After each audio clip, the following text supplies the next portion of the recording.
Today we'll talk about the ethics of using real estate as an investment vehicle.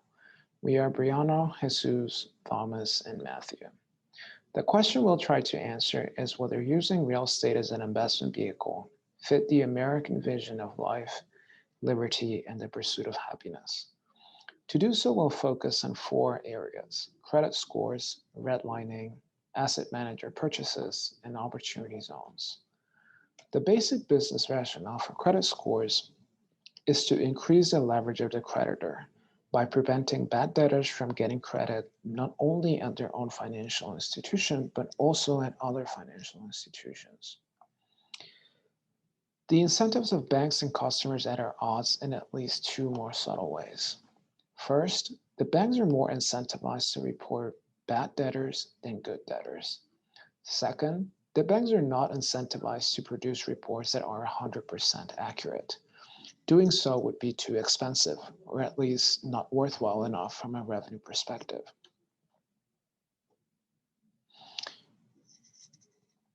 Legally, the provision of the Constitution that credit scores may violate is equal protection under the 14th Amendment. This says that the government must treat equally situated individuals in an equal way.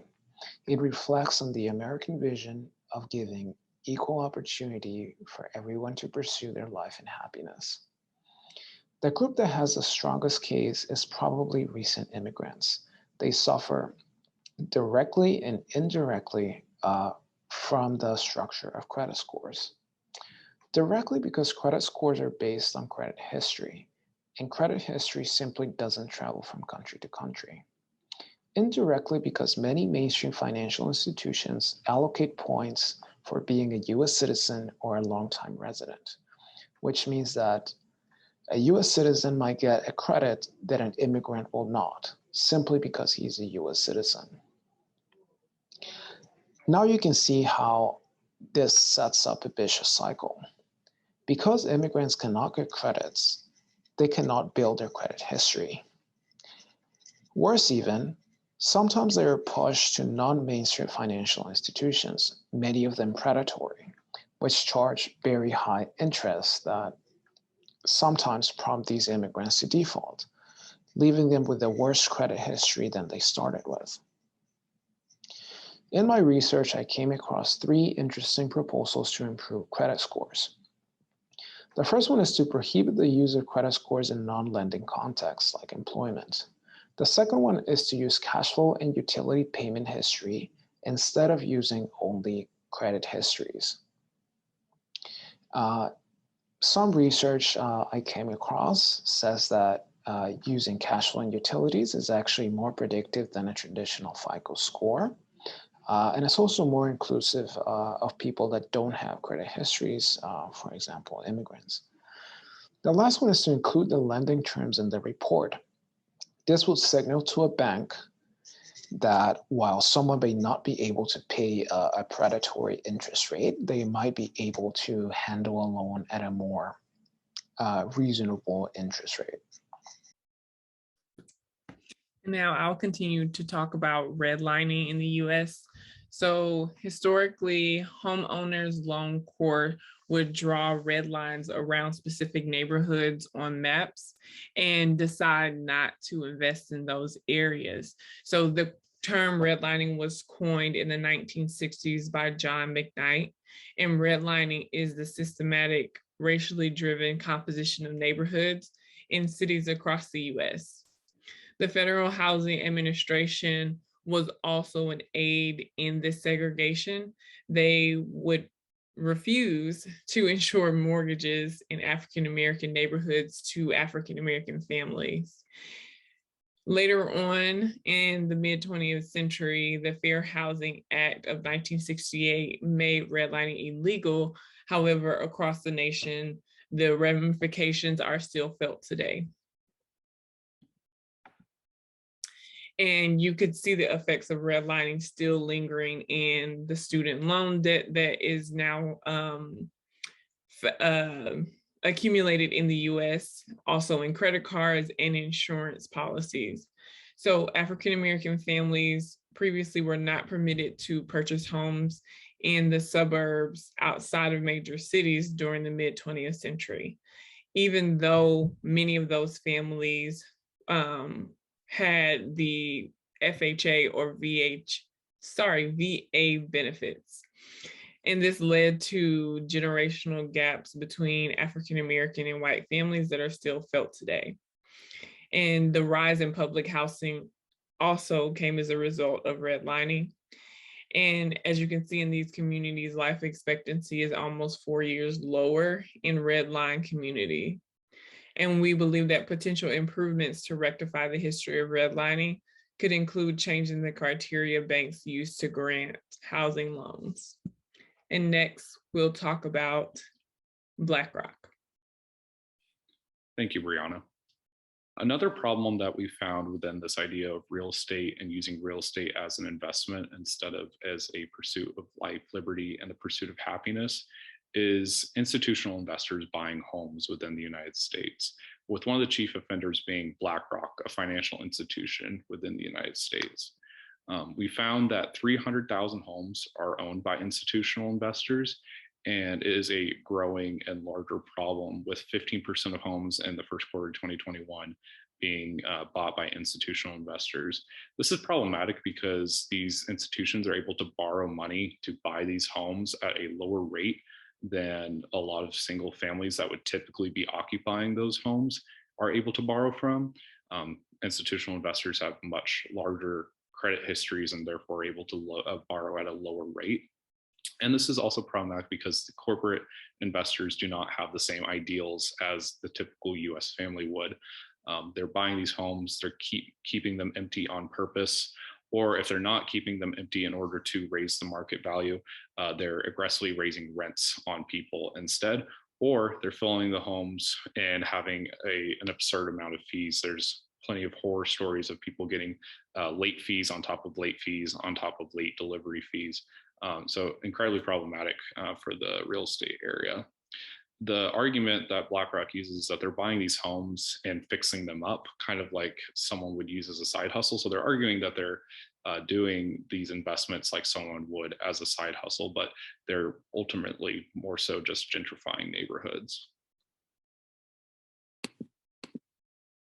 As mentioned, this issue is a fairly new problem. It started with the 2008 housing crisis, and within the post-recession times, 95% of the homes that were foreclosed on have been bought up by Wall Street investors. Typically what ends up happening is the companies are able to have these homes, the home value raises while people are covering the mortgages for them with rents, or their market prices are being raised just by time. And this is becoming a larger and larger issue. REITs has also become an issue.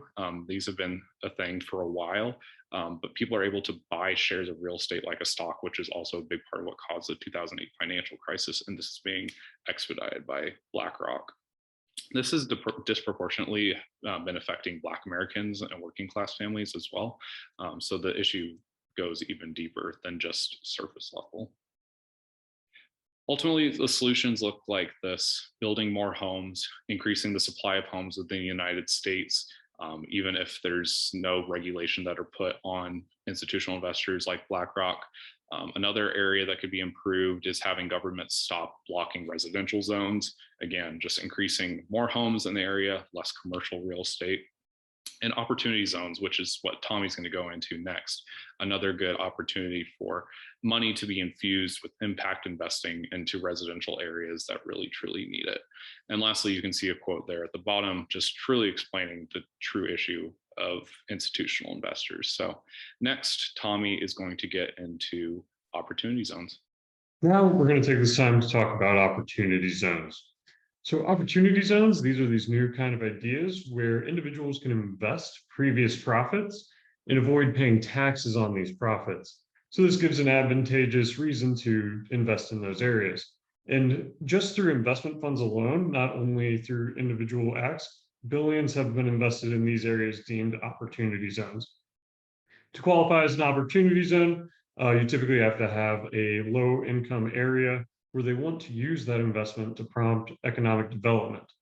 These areas normally have a lower life expectancy, income, and levels of education, which come with higher poverty and unemployment.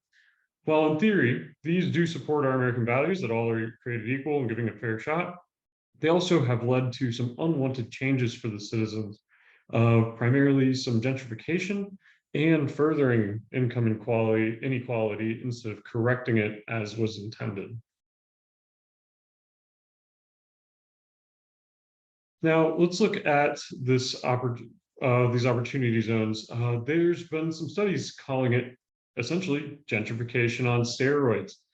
So when this bill was brought into act, there were initial concerns that this may happen. If you prompt economic development in these areas, it could account for gentrification, making the current area much more difficult to live in. There's been different research accounting for this. And in the urban opportunity zones that were explored since passing of the rule, certain groups have found up to 20% of those zones did experience gentrification during the time period they studied. That study was conducted by Enterprise Community Partners, who studied only urban areas, so the impact on more suburban or rural areas has not been properly determined. Now, this seems to be good in theory.